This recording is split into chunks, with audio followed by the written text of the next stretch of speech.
Hello everyone. In this video we will talk about mutations. What are these? So first we should know the definition. Mutations are the sudden, unpredictable, means you cannot predict them, and inheritable changes in the genetic material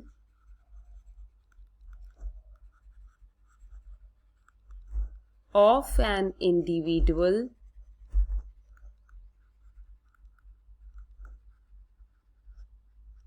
that is passed from one generation to another. So mutation is again a very important topic.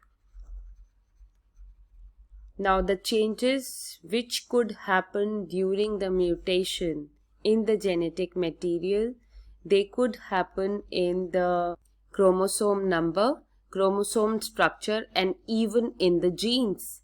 Now in this chapter number 5, Principles of Inheritance and Variation, we will be emphasizing upon these two mutations, and related to the gene mutations we will study in the chapter Molecular Basis of Inheritance. Now let's start with the mutations that leads to change in the chromosome number. Now if the mutation is happening in the chromosome and if it is changing its number, it could be of two types. It could either be euploidy or it could be aneuploidy.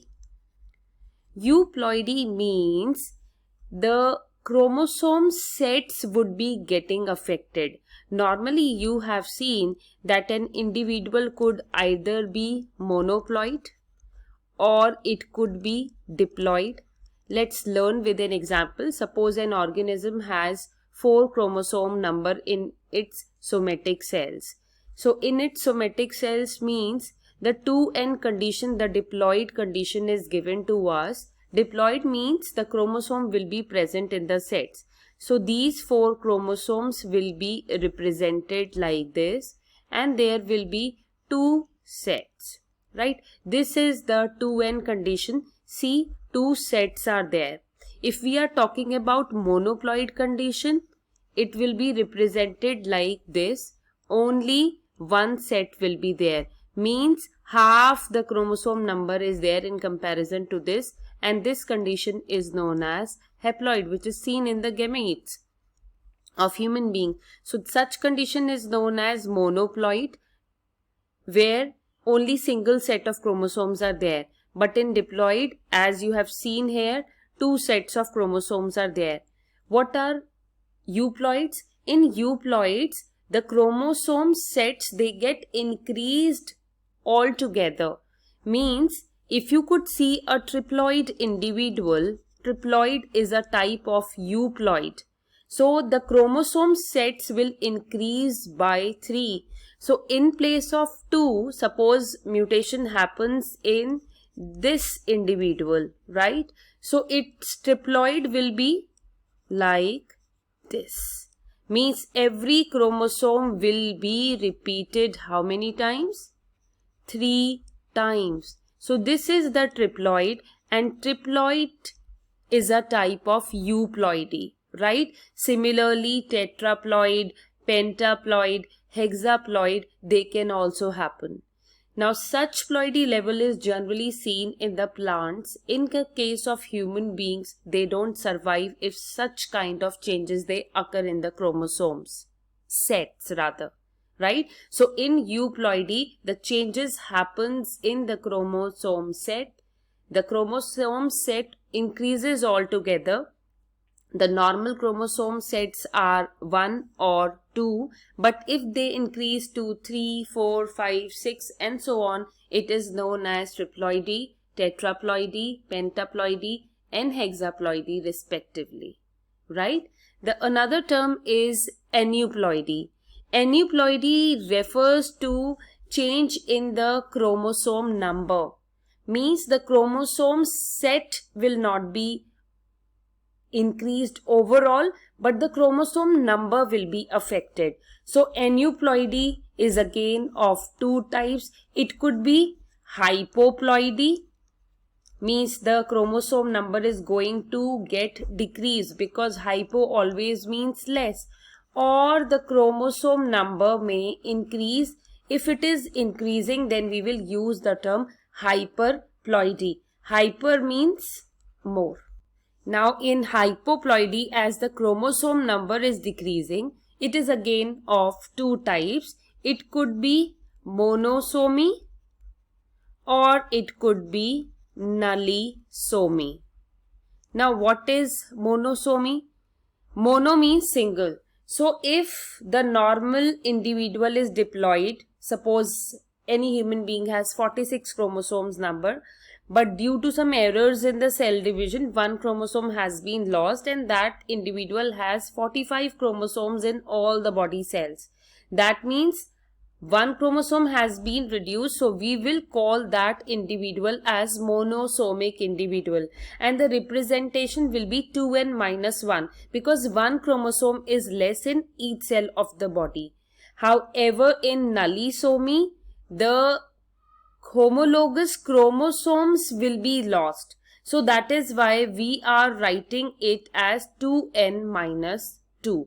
Further, in the case of monosomy, in NCERT, they have given the explanation of Turner's syndrome. So the individuals that are affected by monosomy, they contain one less chromosome in each cell of the body. In hyperploidy, there will be an increase in the number of chromosomes. Hyperploidy is of two types, trisomy or tetrasomy. The individuals can be known as trisomic or tetrasomic. Trisomy means one chromosome will be increased. So suppose we have taken the example of human being here. If human beings, they contain normal chromosome number as 46 in each body cell, then this chromosome will be increased. Means in each body cell there will be 47 chromosomes in spite of 46 chromosomes, and this happens because of the mutation. This is a genetic error and it leads to abnormality because 47 chromosomes does not make a normal human being, and this so happens in the Turner syndrome as well. We will be studying about trisomy and monosomy with an examples in some another video.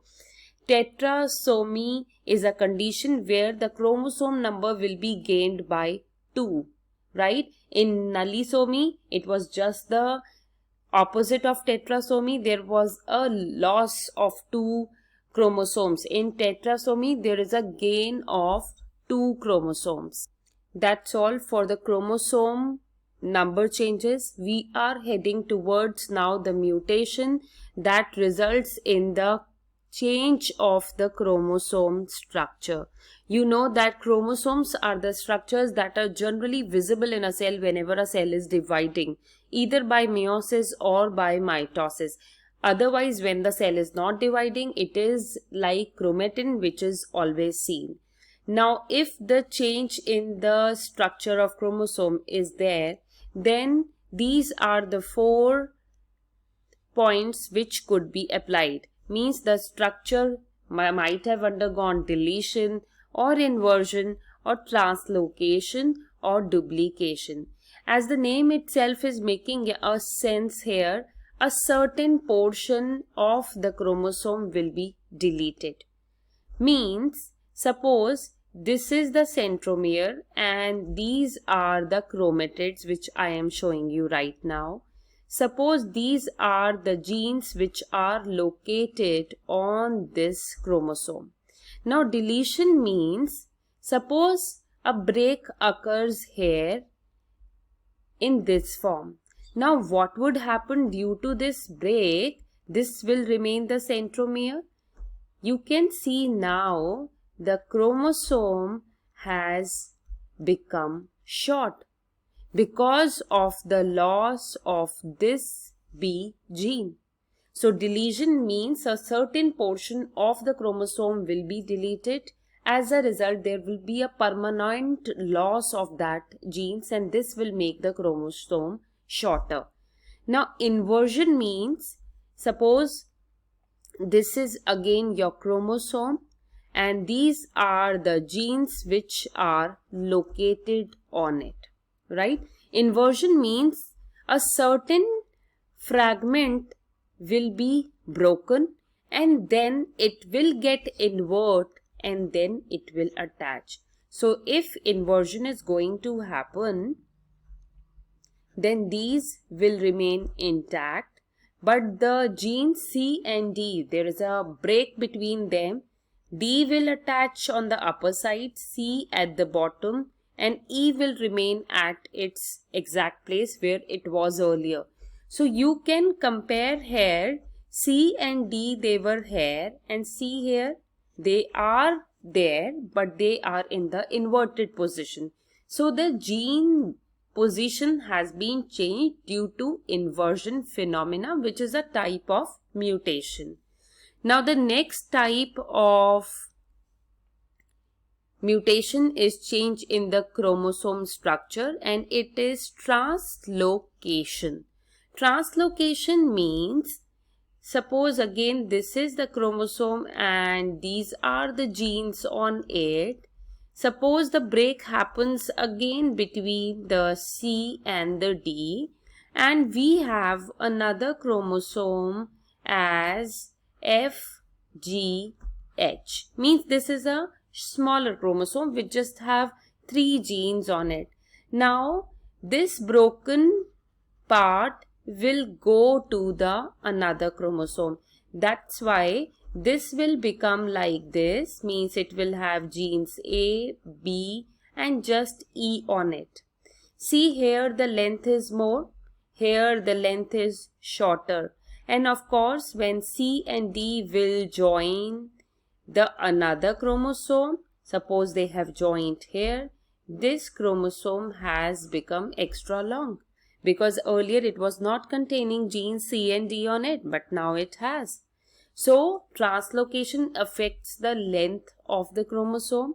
The genes are permanently lost by one chromosome and they are gained by the other. Now we are moving ahead on the last type of mutation, that is known as duplication. Duplication means a certain part of the genes will be duplicated and it will reattach. Suppose here this C and D, they have undergone duplication. Then after duplication, what would be the result here? Genes A and B, they will remain at their position. But C, D, they have duplicated. Thus, I have written them twice. See here, one time they are written here, another time they are written here. So, means they are duplicated. Again, see, the length has been increased from prior to now. So, this is just the opposite of translocation. In translocation, earlier the length of the chromosome was more, but after translocation, the exact length of the chromosome became less because it lost the genes. Whereas duplication is just the opposite of translocation. That's all for now. We will start with the pedigree chart from the next video. So stay tuned. This is again going to be very important. Thank you.